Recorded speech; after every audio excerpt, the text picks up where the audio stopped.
When I was a student, I didn't have a summer internship. And even when I graduated, I only had one job offer.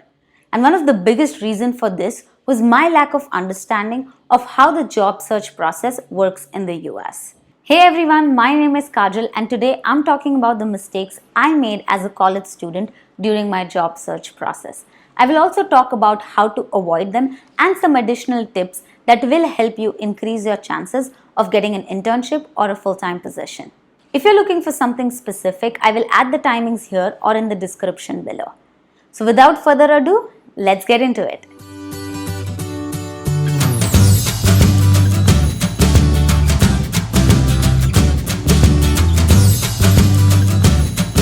In general, hiring in the US is a simple process. Company advertise their position and you apply to get an interview. Now, where they advertise these positions is of importance. One of the most straightforward way that they do this is through company website. Most companies will have a career page where they talk about their open positions. Now, this is where my first mistake comes in, not knowing about all the companies in my domain.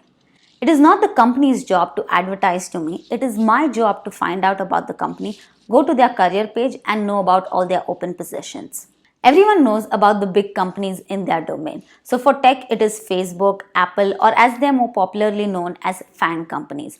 But what about the small and medium-sized companies? Here's some tip on how to do that. 1. Follow publications in your domain. So for me, that is RoboHub. Another one, look at your seniors and see what companies they are working for. This will help you identify companies in your domain. This brings us to point number 2. I know I said that companies won't reach out to you, but companies will advertise about their open positions. Companies do these on job search websites such as monster.com and indeed.com or on social media networks such as LinkedIn and AngelList.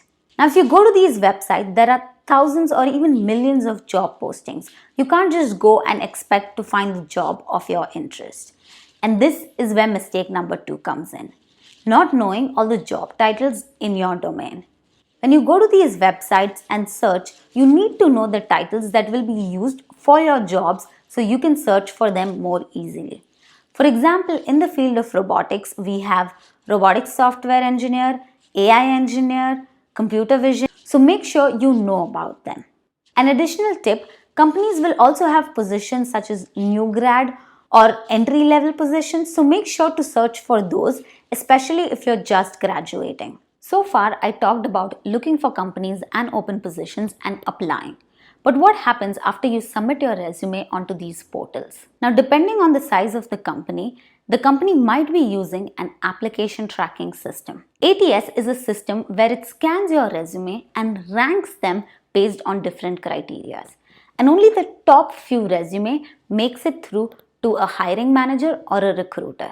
And not knowing about ATS was my mistake number 3. Not having an ATS friendly resume means a hiring manager or a recruiter is never gonna see your resume and you will not get a call back. And here's my advice for that. Get your resume reviewed. Either ask a mentor or someone from the industry or hire a professional. Having your resume reviewed will help you understand what are the things that should be included in your resume to make it through the ATS system. Plus, when a hiring manager sees your resume, having it structured in the correct format, including things that they are looking for, will increase your chances of getting a call back. Next, let's talk about career fairs. I'm going to be honest, before coming to the US, I didn't know about career fairs. And yes, I made a lot of mistakes. My biggest one, not having an elevator pitch. Now here's what happens at career fairs. Companies set up their booth and you get a chance to give your resume to a recruiter and a few minutes to talk to them. And this is where an elevator pitch comes in handy. An elevator pitch is basically a few minutes worth of introduction to make an impression and get the other person interested in you.